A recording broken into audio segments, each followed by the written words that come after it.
हम सभी Indian system of numerals और फिर इंटरनेशनल सिस्टम ऑफ न्यूमरल्स ये पढ़ चुके हैं। हम सभी यह भी जान गए हैं कि इंडियन सिस्टम या इंटरनेशनल सिस्टम में कुल 10 डिजिट्स यानी कि 10 सिंबल्स की सहायता से कोई भी नंबर लिखा जा सकता है। आज हम सभी रोमन न्यूमरल्स पढ़ रहे हैं, जो एक्सरसाइज 6 है आपके बुक में। इसमें ओनली 7 सिंबल्स होते हैं और उन्हीं 7 सिंबल्स की सहायता से रोमन संख्याओं को लिखा जाता है। तो ये 7 सिंबल्स कौन कौन हैं, इसको ध्यान में रखना आवश्यक है। सबसे पहले तो ये आई फॉर 1, ये 1 के लिए हम लोग आई यूज करते हैं रोमन न्यूमरल में।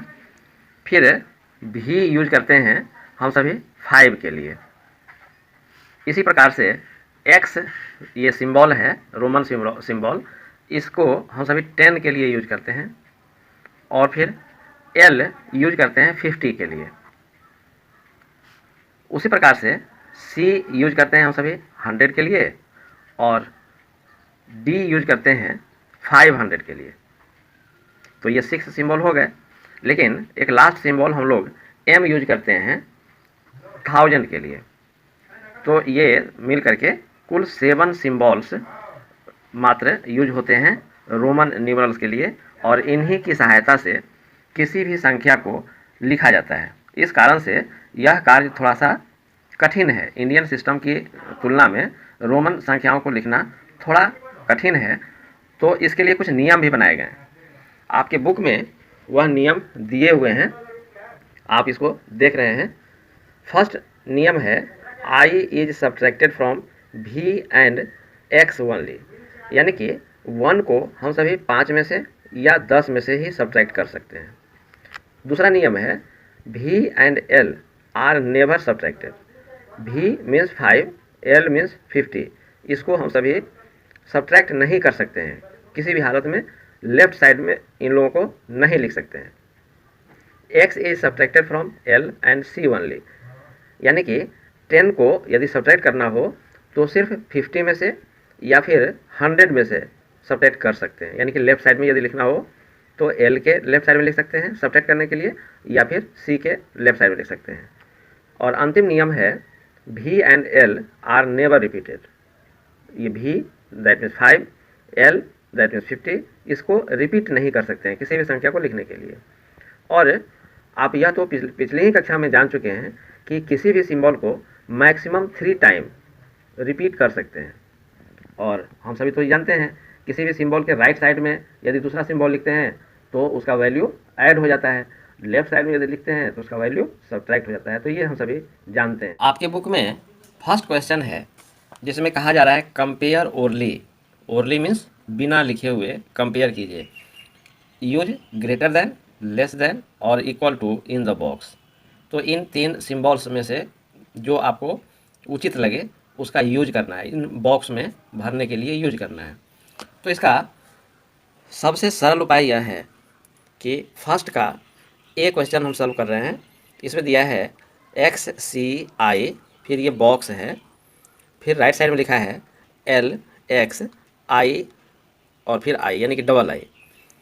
इसको सबसे पहले अपने मन में, अपने मेंटली इसको सॉल्व करिए। तो ये जो नंबर है C फॉर 100 और उसके लेफ्ट साइड में X लगा हुआ है दैट मीन्स 90 और ये I मीन्स 1, 91। ये राइट साइड में आप अपने मन में ही इसको देखिए L फॉर 50, ये 10 इसके राइट साइड में है यानी कि 60 और फिर 2 टाइम ये I लिखा हुआ है यानी कि 62। 91 लेफ्ट साइड में है, राइट साइड में है 62। अब आप खुद से देख लीजिए कौन सा बड़ा है कौन छोटा है। तो ये 91 ग्रेटर है, तो यहाँ पर ग्रेटर देन का सिंबल डाल देंगे।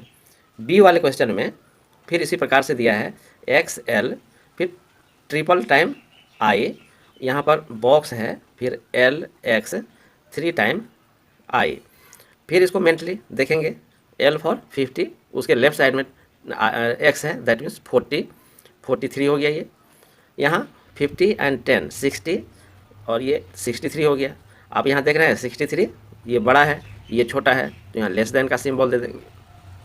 इसी प्रकार से रिमेनिंग क्वेश्चंस को आप सॉल्व कर सकते हैं। क्वेश्चन नंबर 2 में कुछ क्वेश्चंस दिए हुए हैं और वहाँ पर कहा जा रहा है right the equivalent Roman numerals in the box. इसको सब्ट्रैक्ट करना है। सब्ट्रैक्ट करने के बाद से जो आएगा उसको यहाँ लिखना है, बट रोमन न्यूमरल में लिखना है। Very easy. जैसे क्वेश्चन नंबर 2 में L माइनस एक्स लिखा है, फिर इक्वल टू ये बॉक्स फिलअप करना है। L for 50 minus 10 that means 40। अब यहाँ 40 नहीं लिखना है, ये 40 आता है तो 40 नहीं लिखना है। इस 40 को रोमन न्यूमरल में कैसे लिखेंगे, तो L फॉर 50 और इसके लेफ्ट साइड में x डाल देंगे तो हो गया 40। दैट मीन्स ये 40 हम लोग यहाँ पर इस प्रकार से बॉक्स में भर देंगे। नेक्स्ट क्वेश्चन में ये था। नेक्स्ट क्वेश्चन में दिया है XL 2 time I plus XX और फिर यहाँ पर बॉक्स है, इसको फिलअप करना है। तो ये हो गया 50, इसके लेफ्ट में है x यानी कि 40, तो ये हो गया 42। ये हो गया 10 प्लस 10 यानी कि 20 और उधर 9 29। अब इसको ऐड करेंगे तो कितना हो जाएगा, 9 and 2 11, 1 and 2 3 and 4 7 71। अब इस 71 को यहाँ पर रोमन न्यूमरल में लिखना है। तो L 50 के लिए ये 60, ये 70 एंड फिर I ये 71 हो गया। तो इस प्रकार से यहाँ पर हम लोग रोमन न्यूमरल लिख दिए। थर्ड क्वेश्चन में right the following in Roman numerals, इसको रोमन न्यूमरल में लिखना है।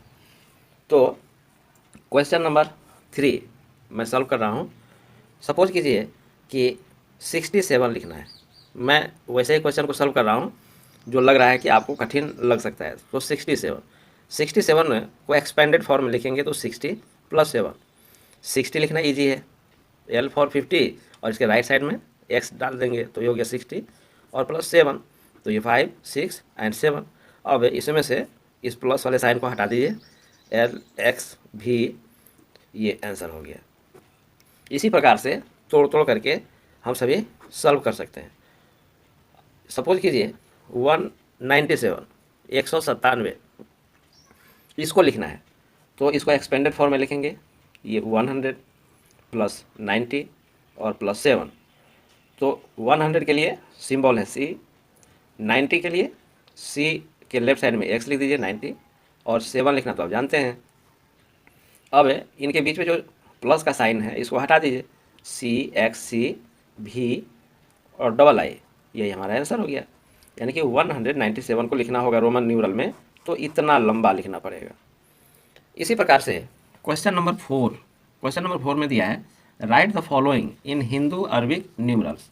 तो इसी प्रकार से इसको हम लोग सॉल्व कर सकते हैं। क्वेश्चन नंबर 4 में सपोज कीजिए कि ए वाले क्वेश्चन को सॉल्व करना है, तो XLIX।